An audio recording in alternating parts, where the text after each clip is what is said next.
We live in a weird time, okay? We live in a digital age where people are becoming more technologically isolated, socially isolated. They're isolated in their own little pockets of family, seeing only the people they see at work. We're losing our ability to interact with each other on a real level, but because we have our text messaging, and we have our Facebook, we have our emails, we think we're interacting. But the fact of the matter is there's nothing human about that.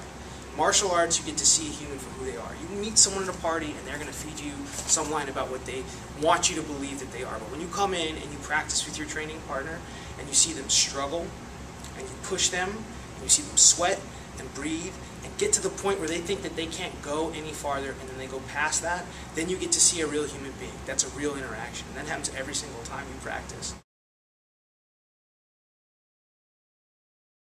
With this new way of communicating we have, with this technology, we're like losing our old technology to interact with one another, to learn from each other as human beings. Okay? That's why this is so important.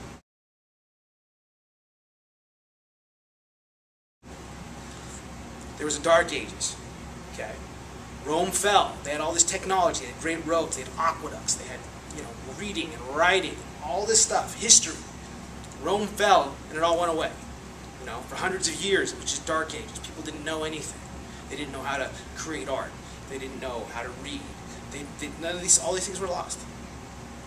Now we have all this technology. Now we have access to all this information. What we're losing is the ability to interact with one another, to be human with one another, and have that interaction on a regular basis, on a real basis. And that's what happens when you practice martial arts in here, is you see people as they are, and they can't hide it because that's how much hard work they put into it. We like to hide. We love to hide. But here you can't. And it's a beautiful thing.